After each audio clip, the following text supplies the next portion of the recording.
Welcome everybody, I'm back. This is Dave D. Saint over here for Dave's Corner.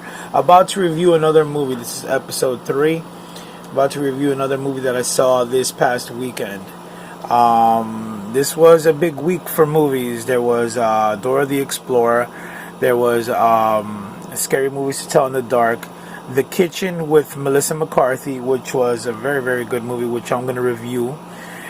This will be another two-part. I'm gonna cut it in two parts. The first movie that I'm going to review is obviously, I just said it, The Kitchen, and then was a female-led mob movie, I believe. And one thing that surprised me is that this movie was based on a DC Vertigo comics. I never heard. See, I try to do my research because I want to be prepared on what I'm going to watch. I just don't like going in blindfolded, which is crazy because the last few movies that the only thing that I actually brushed up on was Scary Stories to Tell in the Dark. I bought the actual 3 series books or whatever just so I can be prepared for the film. The only thing that I watched for Dora the Explorer was maybe a couple of episodes back in the day for it with my niece, and I had no idea that The Kitchen was based on a DC graphic novel.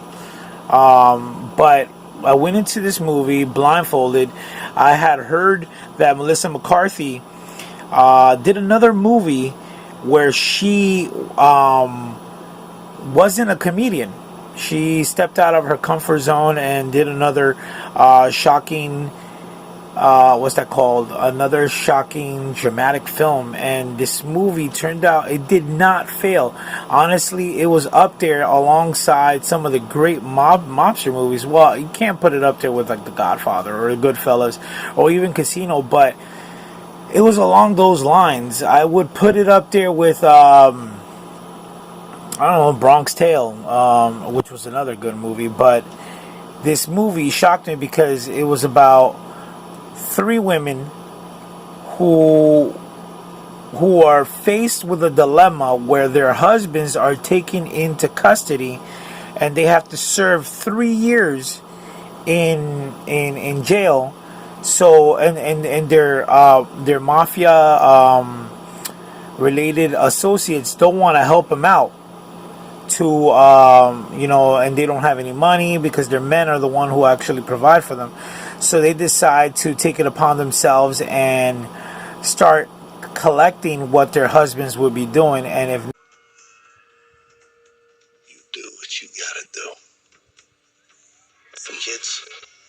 Most employers don't want mothers. It's a competitive market. You don't know me. For money, you survive. there, but it was along the lines of Sopranos and all those other mafia-related stories. It's a definite watch. Obviously, this is not a family movie. If you're up for a good action film, I guess you could watch this. A lot of gunplay, a lot of setting up, a lot of killings and stuff like that. A lot of gore. What's his name? Dominic Donhill, the guy who played in the Harry Potter movies. He was one of the Weasley brothers. He plays such a cold-hearted killer, and it was just such a. If you're a mafia guy or if you're a mafia girl or if you like anything to do with any of that stuff, this is definitely the movie for you. Go watch it, enjoy it. Just be prepared. It's a rated R film, obviously. It's a lot of gore and a lot of killing, so just be prepared. But enjoy yourself, because that movie was... I did not know what I was going to go see. I just knew that Melissa McCarthy played another role where she was out of the norm. She wasn't a comedy. It wasn't a comedy. So I was like, let me see. I haven't seen the other one that she did where she won awards for or was nominated for awards. But I did see this one, and it was definitely a watch. Okay. Okay, this has been Dave's Corner. Thank you for watching. If you like my stuff, subscribe, and just drop a comment. I'm always up for comments and everything. How you guys like my Fidel Castro beard? And then I got my little hat here. Look at me rocking my Jay and Silent Bob shirt. Yeah. All right. That's enough silly stuff. I will see you next time.